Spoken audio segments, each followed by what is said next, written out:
Going to be talking cap space, players, Jadeveon Clowney, and your boy Tua.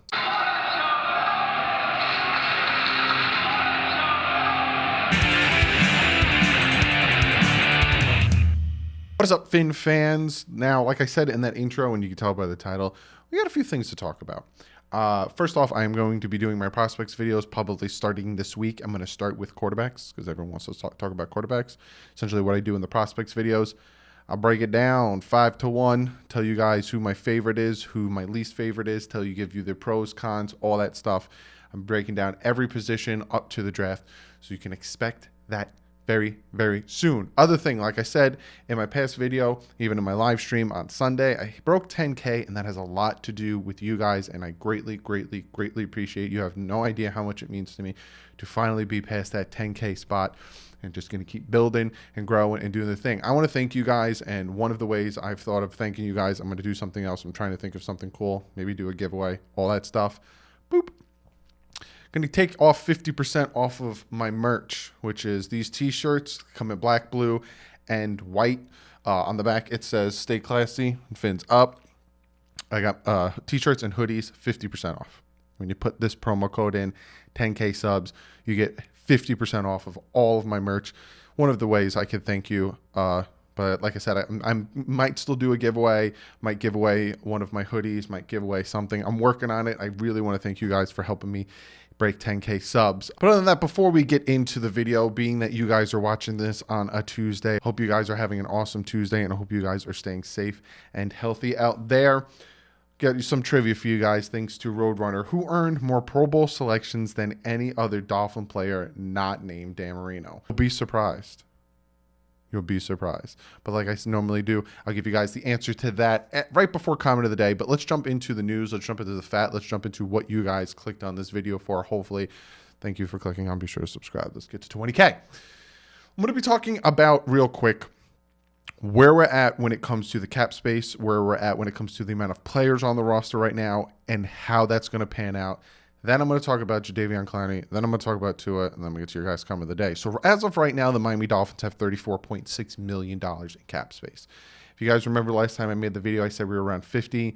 That is before all of Shaq Lawson's contract became official, Jordan Howard's contract became official, Agba's, all these contracts started becoming officials, and we started to know what the Dolphins are going to be paying yearly, especially for Shaq Lawson, who we're paying him a lot this year, but then after this year, it's nothing, and we can cut him for nothing. We're now at $34.6 million. Also, that is before, I'm not saying I want to do it, but that is before the Dolphins potentially move on from Albert Wilson. Not saying I want to, but if they do, it saves $10 million, would put them at $44.6 million if they did decide to do that. Now, you're thinking to yourself, well, Doug, what does, in the retrospect, does that put us at when it comes to cap space after the draft? The Dolphins, I'm going to get to that in a second, but the Dolphins aren't going to use all 14 draft picks. They're not going to be drafting all 14 of the players. But say that they do, about $16 million you need to save for your draft picks. So 34.6 minus 16 million is going to come out to an 18.6 million cap space. In retrospect, the Miami Dolphins are pretty much done with free agency. There's some guys out there that they still, they could go after. Von Bell and Dominic Sue still out there. Not saying he'd come back to Miami, but there's still guys out there the Dolphins could go for. As of right now, the Dolphins are done with free agency. Do not expect them to sign anyone. I might expect them to see them trade players, their own players potentially, and I'll talk about that right now. You might be asking yourself, Doug, well, why would they cut Albert Wilson? Why would they trade their players? Under contract right now on the team, including the 10 free agents that they brought in, they're at 78 players under contract. Now, if they do draft all 14 draft picks, which I don't expect them to happen, I expect them to probably draft about 10 drafted players. But say they do all 14. And then say you get a dozen undrafted rookies, which normally is what happens. You take about 12 undrafted rookies. 78 plus 14 plus 12 is 104 players that would be on the roster. The limit of players that can be on the roster for OTAs, minicamps, training camp, all that stuff is 90. Which means that the Miami Dolphins would have to get rid of 14 players. So from now until probably the draft, You can expect the Dolphins to move on from 14 players. They did re-sign one of their safeties, Adrian Colbert, one of the guys that actually did produce pretty well with the team last year. But like I said, they're going to need to cut about 14 players or trade or do something with about 14 players to get to that 90 player cap maximum. So that's something we need to really be looking at. Some trade possibilities. I don't know what player, who, what, where, when, how. But like I said, they have 78 under contract right now. If they do draft 10, say they draft 10, they're going to still need to get rid of 10 players because then that's still 100 players, and they need to get rid of 10 of them to become 90. We'll see how that all pans out. I'm just keeping you guys updated, just giving you guys the information. Now let's talk about something that I've been hearing a lot, especially from guys that like comment below and on Twitter. I've been hearing a lot about it, and that's Jadeveon Clowney. A lot of people are like, hey, why is Clowney still out there? Why don't the Dolphins go after Jadeveon Clowney? Why aren't they making a push for Jadeveon Clowney? Now, is this true or not? I'll give you both aspects of it, right? Aaron Wilson, pop the tweet up, said in a nutshell that the Dolphins offered Jadeveon Clowney $17 million a year for him to come to Miami. Mind you, if this is true, this is the second time yearly, last year and this year, the second time that the Miami Dolphins have said, hey, we want Clowney. Hey, Clowney, we want you. Literally, the Texans last season, offseason, allowed Clowney to travel to Miami to meet with Brian Flores, and then, because they wanted to, it was going to be a Tunsil trade for Clowney as well. We probably only would have got one first rounder back with that whole situation, but there was that, And then this offseason, there's this rumor that the Dolphins offered him $17 million a year to come to Miami, and he said no. He said no to that, and the Dolphins said, okay, cool. And they signed Shaq Lawson for $10 million a year, give or take. Because Jadeveon Clowney wants $20 million a year is what he's telling people. Now, that's what Aaron Wilson tweeted out. That's what Aaron Wilson said. Then Barry Jackson came out and said that's not true. He said that both sides, or Clowney's side, said essentially, nope, that's not true. And the Dolphins are happy with Agba and Shaq Lawson, said that they are, quality defensive ends, and they got the both of them for the price that Jadeveon Clowney would want. It's another situation where the Dolphins think that these two guys are quality, good pass rushers instead of paying Jadeveon Clowney $20 million a year, which I agree. I like Agba. I like Lawson. If you look at some of their stats and if you look at how they played, they are very disruptive and very solid pass rushers and defensive ends. I like the move. I like the move going after them. I like the move not throwing the bank at Jadeveon Clowney and moving on. So there's two different stories out there. There's the story that the Dolphins did offer Jadeveon Clowney $17 million. He turned it down. They went for Shaq Lawson because Jadeveon Clowney wants $20. And then there's the story out there from Barry Jackson saying it's not true. Dolphins were very happy with getting Agba and Lawson because they could get two guys for the price of Jadeveon Clowney. So there's that. Like I said, the way I feel about it is I don't want Jadeveon Clowney. I didn't want him from when you guys were asking me about it. I didn't want him last year when he didn't want to be traded here after meeting Brian Flores, after coming down here. You don't want to be here, my guy, then don't be here. But you got to realize something. When you're here, when you work your butt off, when you do your thing like a chicken wing, and when you do your job, I hate that I said that. You know why I hate that I said that. You get paid. You get your contract. You get re-upped. Ask Eric Rowe. Ask Devontae Parker. Ask Xavier Howard, even though, when he's on the field, he's dangerous, but he needs to stay on the field. So when it comes to Jadeveon Clowney, I don't want to touch him with a 10-foot pole. Also, a lot of you guys asked me why not we bring in Cam Newton. It just doesn't make any sense to bring in a guy whose legs aren't really there anymore. His arm is slowly dying, where he just shot puts the ball now. If they were going to do that, they wouldn't have kept Fitz on the roster. They would have just let Fitz go. So the whole Cam Newton thing, I've been hearing a lot about that. I've also, if you guys remember, during the offseason before free agency started, heard guys talking about bringing in Tom Brady. And I said, no, it's never going to happen. So I digress. And let's talk about the last thing before we get to comment of the day. And that's this. You can't see because my mic stand is blocking my finger, but let me bring it up a little. Boop. That's that. Which is the video of Tua training and moving around. Now, guys who love Tua see that video, and it's awesome. That's the thing with Tua. Tua had great footwork. Tua has a lot of pluses. He has a few negatives. All these quarterbacks have a few negatives. I'm talking before injury. He has a lot of pluses. Footwork's great. His pocket presence is great. He knows how to read a defense. He's really smart. Got great ball placement. Arm strength, not so much there, but he makes up for it in other places. Then the injury happened to him.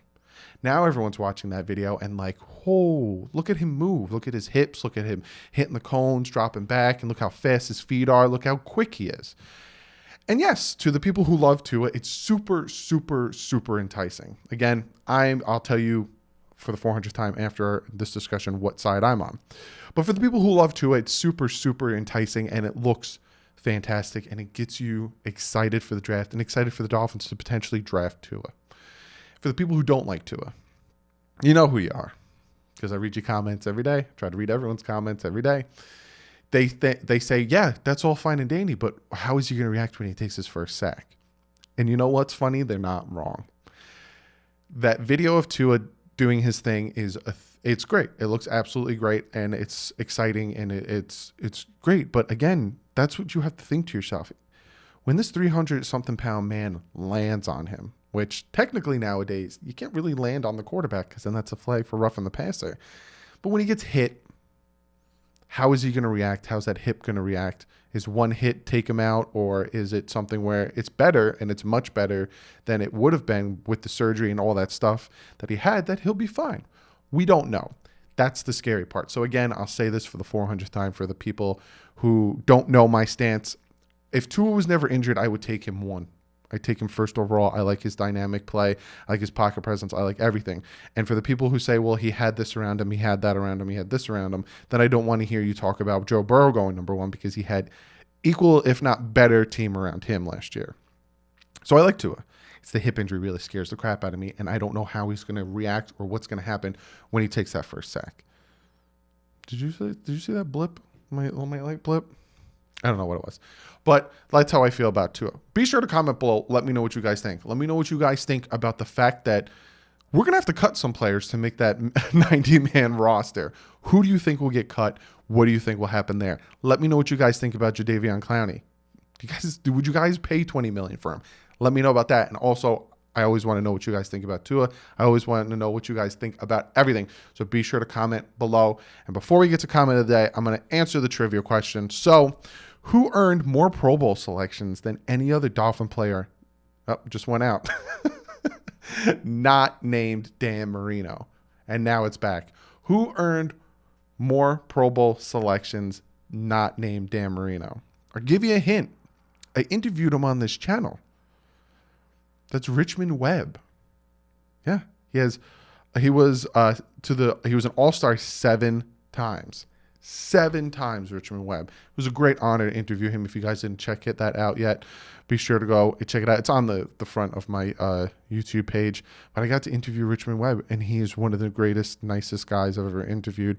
We had some really good discussions about pass rushers and the team and the offensive line and working with Marino and going against the Bills and some of the great pass rushers. He went against Reggie White in the preseason and played him multiple times throughout his tenure. I'm telling you, go back, check it out. It's a great interview, and let's get to comment of the day. Now, this comment comes from Kevin Price, and this is what Kevin has to say to me. Marcus Marshall reported that Eric Flowers, Emmanuel Ogbah, and Jordan Howard were depth, no one dynamic, just leadership. I think it's upgrades across the board. What do you think? Great comment. It's a great comment. A lot of these moves, like I said, we had some sexy moves. The Kyle Van Noy, the Byron Jones. Those are sexy moves. Even like, some people might not think it, but the Shaq Lawson move, I like that move a lot. I think that was a good move. But a lot of what the Dolphins are doing are they're bringing in solid players. They're not breaking the bank for these players. They're not overpaying for these players. Because if you do look at the salary cap, yeah, right now we have about $34 million. And like I said, after the draft picks, we go to about 18. But the way the Dolphins structured their contracts and stuff, next year, if they stick the way they are, right? And like I said, they're going to sign their draft picks, which is about $17 million. Next year, the Dolphins are going to have $78 million in cap space. $78 million. So you're thinking to yourself, the Dolphins just signed 10 free agents. They're going to be strapped for cash? Nah, because next year the Dolphins are going to have $78 million in cap space. And if we look at the following year, 2022, the Dolphins will have, it's not going to happen, it's going to $184 million. But you know what I'm saying? The Dolphins are doing their thing right, where they're paying their players, but they're not stuck with them. They're not strapped to them. And a lot of these players that they're bringing in, like I said, Kevin said, is these are solid players. Now, will Eric Flowers, fall on his face and suck? I don't know. I can't predict that. But he had a pretty solid year with the Redskins at guard. Agba, before he got injured, had a pretty solid year. Shaq Lawson had a pretty solid year. These guys are solid guys that can contribute. So when it comes to, them more being depth, I don't think so. I think what they did was they put in players that can compete and veteran leadership. Will they draft players that might start over them? That's a possibility. And then you do have that solid depth. You have that great depth. So yes and no to what Kevin's asking. Yeah, it could be depth, but I don't think it's depth. I think it's just bringing in solid players for the right price and the right contract. Because like I said, yeah, this year, come the start of the season, we might have $18.6 million, but come next year, we have about $78 million in cap space. So again, next year, we're going to have 2 firsts, 2 seconds, and then all of a sudden we have probably the most cap space again at $78 million. See how the Dolphins structure these things? See how the Dolphins built these things so they can keep doing things throughout the year and still be competitive and still bring in those players. Very excited, very excited. But Kevin, I hope I answered your question. Thank you for the comment. Guys, be sure to follow me on Twitter. As soon as news breaks, I'm tweeting it out. All that great stuff on Instagram and everything. I also can discuss and have comments with you more on Twitter. So if you haven't yet, be sure to go follow me on Twitter. Don't feel like you need to make a Twitter to follow me. Some of you haven't. I do really, really, really appreciate that. Be sure to go check out the Bit Boys. We got the Resident Evil 3 demo. I'm going to have that out as soon as this video breaks. So if you guys want, after this video is over, go check that out. Playing some new games, doing stuff over there. So be sure to go over, check that out. If you like what you see, hit that subscribe button. Other than that, give this video a thumbs up. Guys, we're getting closer to the draft. I'm going to start giving you my prospects videos. I have a ton of videos planned, so I have a lot planned for you guys. So be sure to give this video a thumbs up because of that and because you like the content and you like the videos. Check out DolphinsTalk.com, great site that I'm associated with, great Dolphin content. Be sure to go over and check that out. Other than that, if you didn't yet, be sure to hit that subscribe button. Like I said, we broke 10,000 subscribers. It means the world to me. If you guys want to get yourself some t-shirts and a hoodie, like I said, they come in 3 different colors, 50% off for helping me break 10K. And like I said, I'm trying to work on doing some type of giveaway. I don't know what it is going to be yet, but I'm working on it.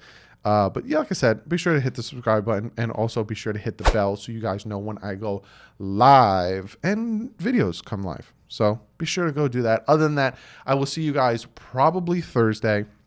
I'm thinking with the quarterbacks prospects video. I think that's when it's going to start. I got to get these things rolling because it takes a lot of work. And I want to get them all done before the 23rd, I think the draft is.